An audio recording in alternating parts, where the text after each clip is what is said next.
It's time to get geared up with GeekWire's weekly tech and gadget show. Here are your hosts, Todd Bishop and Andrew Edwards.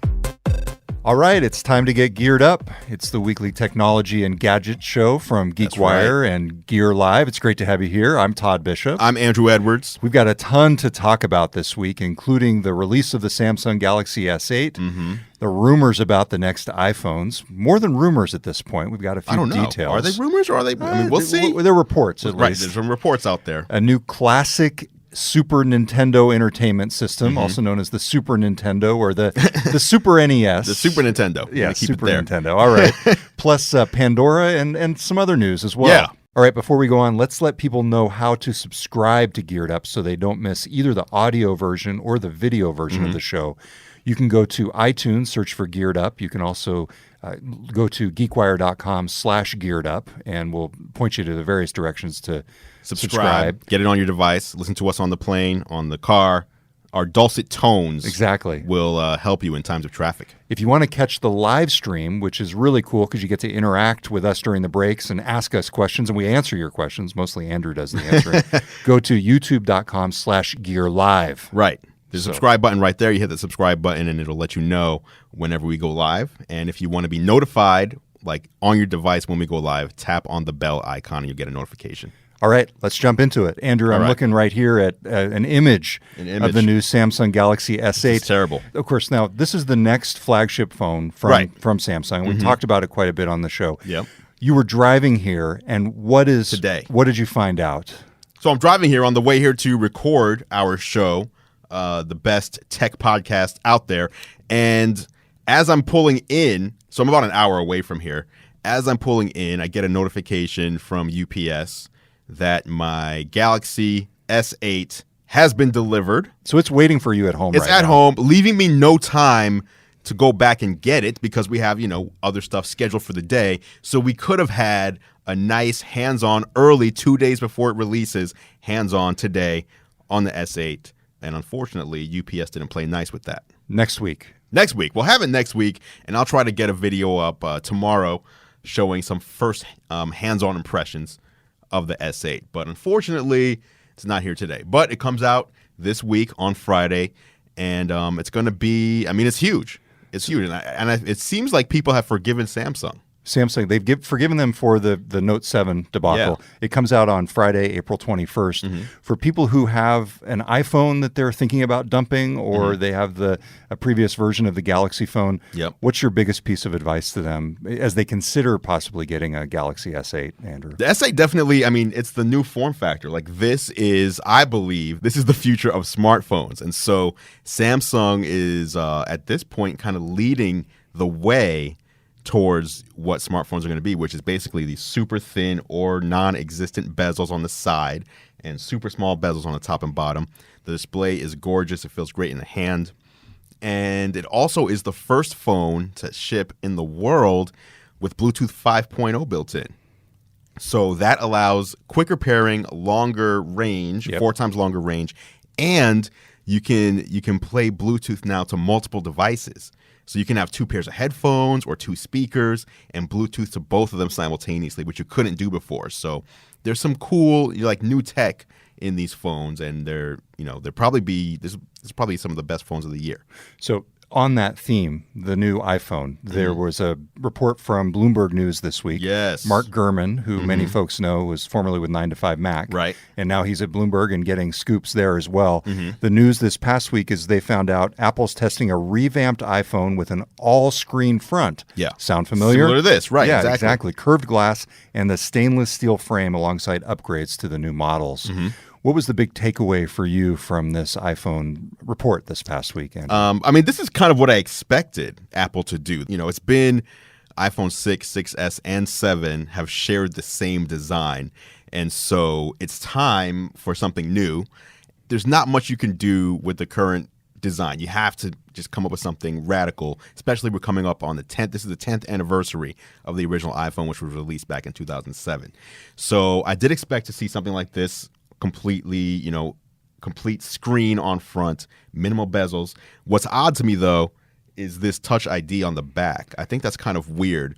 And I think what Apple really wants to do is have Touch ID underneath the display.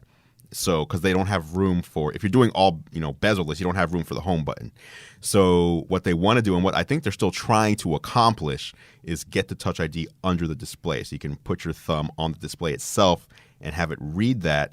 But if they can't make that happen in time, if they can't figure it out in time, I think this is the backup, which is to put the Touch ID on the back, which I don't know. I don't like it as much, just because it's another button and they're trying to go buttonless. And so that part I don't like. Some people are complaining about this, the dual cameras that are now in a vertical alignment instead of horizontal. But I don't know. I mean, does that matter to you? No, I don't people are like, so. it looks ugly now.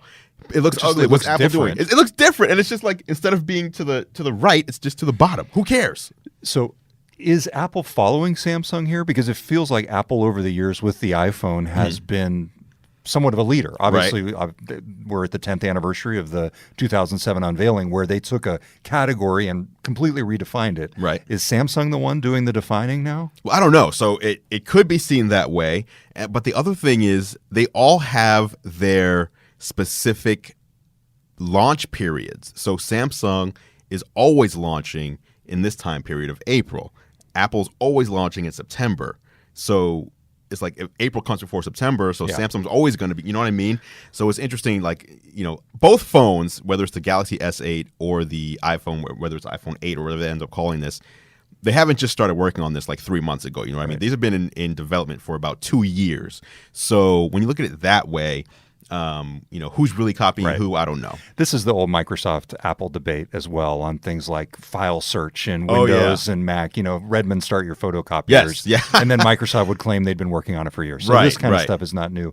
Real fast, in the time we have left in this segment, one of the advantages of the bezel-less approach on either the S8 or the next iPhone is that you get this interesting augmented reality effect. Yes. Do you see that being a factor for Apple as well? Oh, definitely. And we're going to talk about that a little later on with Facebook as well in this show. But yeah, when you have this look with like the minimal bezel, what you end up having is when you open the camera, and the camera is going to be almost the door to augmented reality on these phones.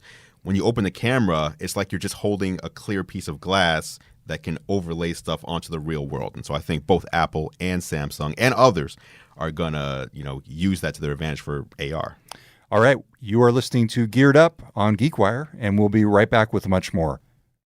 Welcome back. You're listening to Geared Up on GeekWire. I'm Todd Bishop. I'm Andrew Edwards. We just got done talking about the new Samsung Galaxy S8 and the rumors about the upcoming iPhones. Right. Let's talk now. Before we move on, though, I always like to ask this. Yes. Am I going to get one? Are you getting one of these? I got to tell you, looking at the S8, it's probably the closest thing that would get me to jump out of the iPhone. Now, here's my problem, and this is my general problem with technology. Is for all of the push for interoperability among different ecosystems. Yep.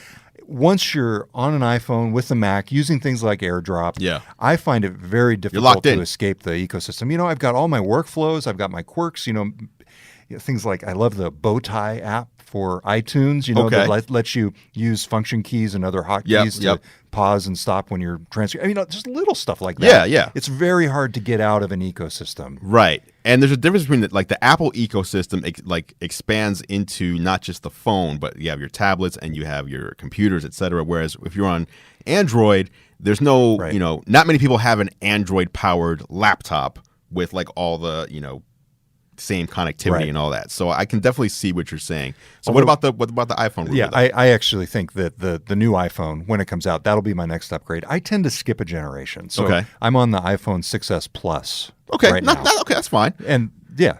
John Cook though. Yeah. I think that guy's like on an iPhone 4. Yeah, we gotta get him. John Cook needs to get the next iPhone. We'll see if we can convince him. Colleague here at GeekWire. Okay, so let's talk about some video games, shall we? All right. There was a couple of interesting bits of news from Nintendo, not about the Switch this week, but about some classic retro revivals. There was some Switch news as well, though. We can talk about that too, but yes. Okay, so let's set the context here. There was the mini console that was very popular. The NES Classic. Last year. We talked about that a lot. We played it here on the show. The news this past week was that Nintendo is discontinuing that. Yes. Many people were not able to get it. It is discontinued. It is discontinued. Okay. Done. Okay. What's the deal there? Well, this is just my opinion. I'm not sure, but Nintendo says, it was never meant to be like an ongoing device. Like they weren't trying to bring back the NES and just sell it in perpetuity. It was supposed to be, a limited edition device, right? For the holidays last year, they kept making them, they kept selling them, and they're like, now it's done. Like we're done with this. We have other stuff to focus on, which they do. But I also think piracy was a big deal because you can buy an NES Classic for $60, and it was very easy to plug into USB and mod it. And basically, so it comes with 30 classic games. It had enough space on there that you can put every single NES game on there, like over 500 games, with ease, within minutes. And so I think it was more of that, where it's like we basically built a piracy machine. Yeah, but who cares? These games are how many decades old? Well, they care, and here's why. If you have a Switch and they release the Virtual Console, they want to charge you $2.50 or $5 for each of these games. They don't want you to just download them for free off the internet and put them on a $60 device. Are enough people doing a USB mod with the classic console to really make a meaningful difference? I don't buy that. Did you do that? Yes. If anybody out there owns an NES Classic and has modded it in order to put more games on it, we want to know. So if you're in the live stream, go ahead and tell us that. But even if you're watching later, video on demand, recorded version, drop a comment because I'm curious too. Like I haven't done it, but I know many people who have, and they talk about how easy it is. In fact, originally you had to go into terminal and program stuff, and now you just download apps that you just hit go, and it just automatically does it all for you. Bottom line, they're discontinuing It's gone. And it's called, again, the NES Classic Edition. Classic Edition. Yes. That was the it was a cute little thing. It was cool, yeah, but it's gone. Now, here's the rumor this week. I like this. So this is the SNES Classic Edition. Is that what the Not this. That's not what this is. This is the original. Yes. That I like because as I was growing up, the SNES was for me where it was at. Like those were all the amazing games. And the NES felt more like old, not as good games. So the SNES, I was all about that. So I'd love an SNES Classic. So what's an example of a game that you loved that everybody would know on the Super Nintendo? Turtles in Time, Super Mario World was amazing. The Legend of Zelda: A Link to the Past, one of the best games of all time. I mean, there's just so many though. Like all the Final Fantasy games that are on there. Oh my goodness! If they can put even a couple of those games on this thing, and I'm assuming they'll keep that same 30, or maybe they'll go more and put 50 or whatever. Street Fighter 2, put Street Fighter 2 on there. But again, so Street Fighter 2, if they put that on there, they're about to release a new version of Street Fighter 2 for the Switch. It's gonna be $40. Like, why would they want you to just be like, well, just download the 20-year-old version for free? And so they have to. If piracy was the reason, then they're going to have to figure out a way to lock this other thing down if this is actually a true rumor. But if not, I don't care. I just go ahead and cancel the NES Classic and bring this out. Okay. I'll be all about this. What about you? Here's a question. So I played a lot of those games. I got to tell you, my go-to console as a kid, and this might date me, was not a Nintendo console. Do you want to guess what it was? Oh my goodness. Was it We've like actually an Atari? had this conversation before. It was not an Atari either, although we did play a lot of 2600. ColecoVision. Oh my gosh. ColecoVision. Mousetrap on ColecoVision. That was like hours. That was my Minecraft. Wow, ColecoVision. What was the best game on that? Did they even have a Mario game on there? You know what? They might have had original. Yeah, they might have had. Yes, Super Mario. They might have had the original side scroller. So, at any rate, on this, my big thing is with the Super Nintendo. We didn't call it the Super Nintendo where I grew up. We called Where it did you grow up? Super NES, Northern California. You're trying to say it like you grew up in the streets or something. The mean streets of Chico, California. Right. We called it the Super NES. You know what? Super NES or Super Nintendo or SNES. Let us know. I called it the Super Nintendo. Yeah. With all my friends. Hey, did you guys get a Super Nintendo yet? That's how and the first one was Nintendo. I never called it the NES or the Nintendo Entertainment System. It was Nintendo, then there was Super Nintendo.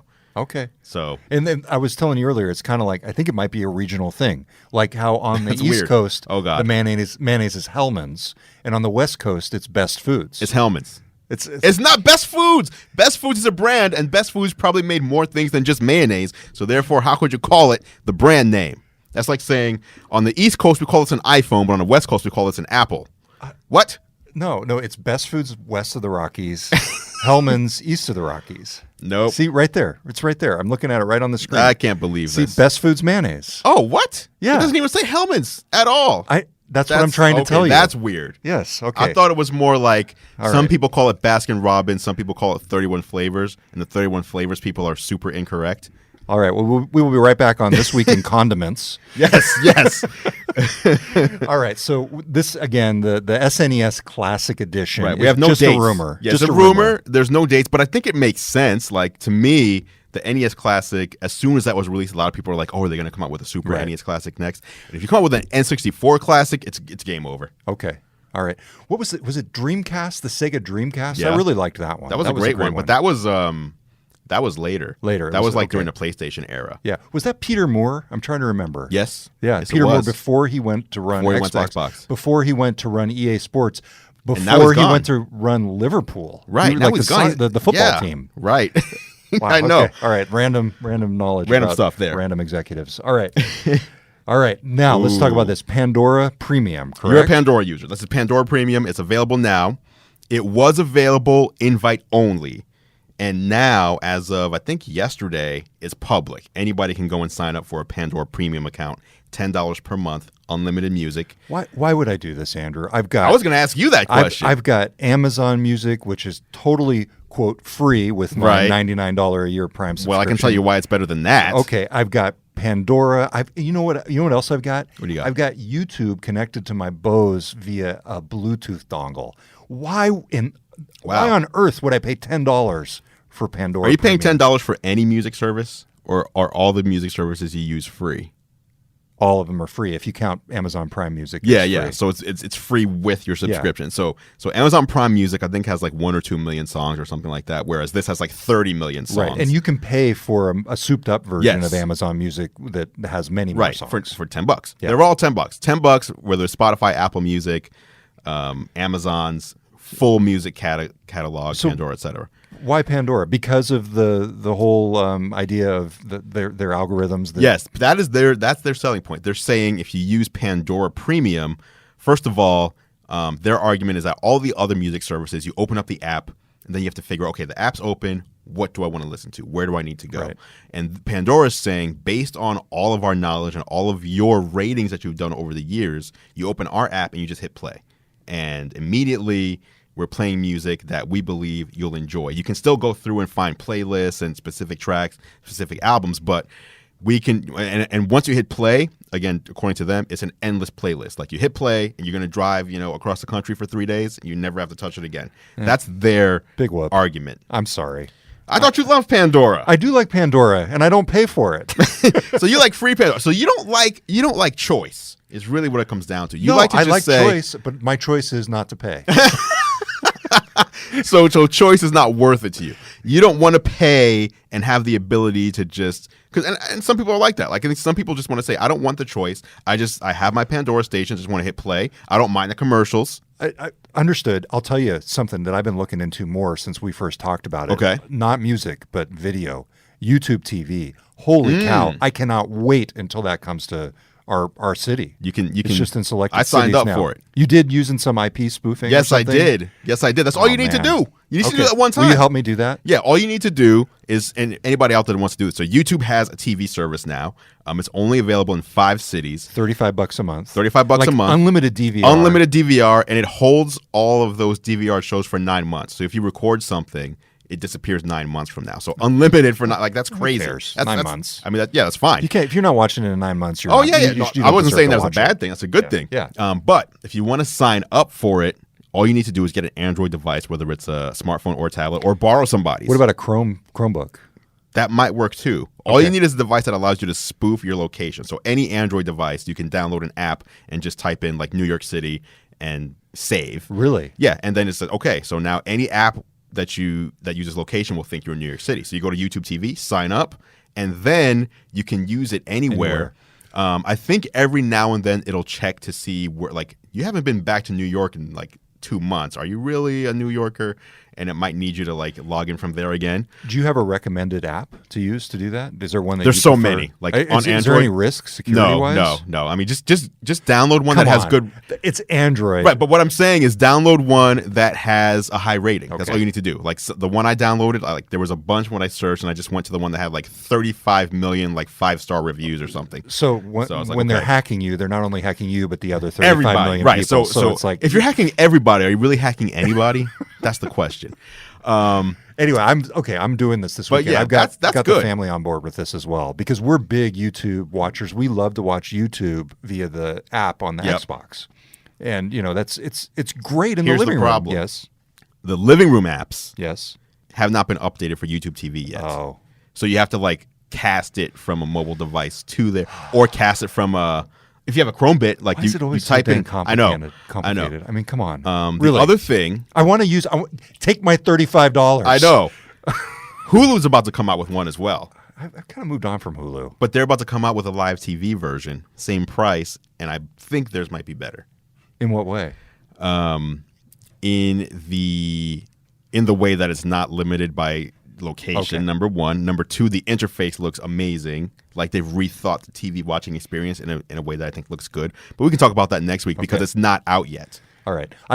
I'll do this spoofing thing and maybe we can do a hands-on with YouTube TV next week. Definitely. Yeah, okay. So Pandora Premium, moving on. You don't like it. No. You're not ordering it. Okay. No, I'm not. All right. You're listening to Geared Up, and we'll be right back after a break. All right. Welcome back. You are listening to Geared Up. I'm Todd Bishop. I'm Andrew Edwards. We are rounding up the week's technology and gadget news. Now on to Facebook. Oh, man. So we're looking behind us here on the screen, Andrew, at what looks to be some kind of party. It is a party. There's animated folks. I've sort of got a first-person view. I get the sense that I'm the person You're there in the party, looking through the lens. What's going on here? This is Facebook Spaces. This is Facebook's new virtual reality world or system. And it was announced yesterday by Mark Zuckerberg on stage, basically saying AR and VR are the future of Facebook, are the future of technology, which I do agree on. But I don't know if this is the way that we need to go. This is weird. So what their argument is when you're away from someone, you lose the feeling of connection of them, like they're with you, right? You're on the phone or you're texting or whatever. So what if you could get all your friends or family or whatever together and feel like you're all together again in the same place?